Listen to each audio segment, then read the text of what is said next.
नाथ जी अगली शब्दी में कह रहे हैं, 167वीं शब्दी में कह रहे हैं कि पंडित अगर तू विचार करता है तो ब्रह्म ज्ञान का ही विचार करना। तो कैसे करें? 168वीं शब्दी कह रहे ने, आकाश तत् सदाशिव जान,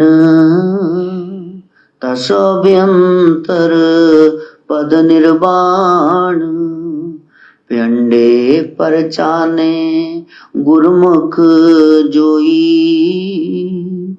बहुड़ आवा गमन न होई। ये आकाश तत्व को देखो, ऊपर चिदानंद रूप नीला नीला आकाश, इसको सदाशिव जानना। अब बाहर ना भटकना, सुरत को शब्द के साथ जोड़ के यहाँ आकाश तत्व यहाँ लेके आना, फिर बाहर कहीं ऊपर के आकाश की ओर न देखने लग जाना। आकाश तत् सदाशिव जान, सदाशिव यहाँ निवास करते हैं भैया। यहां से यात्रा शुरू होगी तो सहस्त्रार तक, अब वो नीचे तभी उतरे, तुम थोड़ा तो ऊपर आओ ना, थोड़ा तो हाथ बताओ, ही गड्ढे बाहर कूच डिगे पे हो। आकाश तत् सदाशिव जान, तस अभ्यंतर पद निर्माण, निरंतर उसी में फिर खोए रहना, और फिर निर्वाण पद की प्राप्ति होगी, फिर मोक्ष प्राप्त होगा। प्यंडे, इस शरीर में रहते रहते परचाने, उससे परिचय हो जाए, तुम्हारी पहचान हो जाए। गुरुमुख जोई, गुरुमुखों के पास जाना, ये टोल्ट मक्खियां वाले कोल ना चले जाना, जेडे प्रोफेशनल ने। साफ कहते असी प्रोफेशनल भाई, असी तुहाडी जेब च पैसा कढा लेना। वहां की जा रहे, उनको पता ही नहीं बेचारों को, गा रहे, एक प्रोफेशन है, धंधा बना रखे है। प्यंडे परचाने गुरुमुख जोई, जो गुरु के पास जाकर के इसी शरीर में उस तत्व को जानता है, सुरत शब्द हठ योग का अभ्यास करता है। बहुड़ आवागमन न होई, फिर उसका ये जन्म, ये मृत्यु, फिर पुनर्जन्म ये नहीं होता है। यदि वो आया भी तो परम होश में आएगा। जेल में जेलर भी है, कैदी भी, तो कैदी बन के नहीं आएगा, अपना तख्त साथ में लेके आएगा, उसको पूरी होश होगी कि मैंने कैसे जीना है, मैं क्या करने आया हूं इस संसार के मेले में।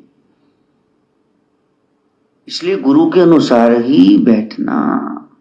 ऊरम धूरम ज्वाला ज्योति, 169 169 में 169th शब्दी में सेइंग ऑफ गुरु गोरखनाथ खुद कह रहे हैं, उरम, इस उर में धूरम ज्वाला ज्योति, इतना हठ योग करो, इतना प्राणायाम करो, इतना गुरु मंत्र जपो कि वो ज्योति प्रकट हो जाए। जो धूर्म है, जो धुआं है, वो मिट जाए। ए लोगड़ रखिया ते ए तेल ना लपेड़ के मिट्टी दे, ए पतलियां लकड़ा, ए फिर कोले कच्चे या पक्के या केरी नाल गोया मिला के और रखे। जनानी देखिए फूकना में मार दे चूल्हे ब्लो पाइप, धुआं धुआं धुआं, कहती लै हुण बल पे। क्यों जी? इन्हों की पता, कान मरोड़े गैस जला ले, इन्हों की पता केड़ी अंगीठी, केड़ा चुल्हा, केड़ा तंदूर। फूकड़े नाल फूका मार दिया, वह लाट बल पैंदी। इतना फूका, ये इतना प्राणायाम करो कि वो ज्वाला ज्योति, ऊरम धूरम ज्वाला ज्योति, वो ज्ञान का प्रकाश प्रकट हो जाए, ज्योत निरंजन नजर आ जाए। सूरज कला न छिपे छोती, अब बादल, अब कोई छोत, कोई कवर उस सूर्य को ढक नहीं सकती। सूरज कला न छिपे छोती, अब वो आत्मा प्रकाशित हो जाएगी, उसका अपना प्रकाश 12 सूरजों जैसा है।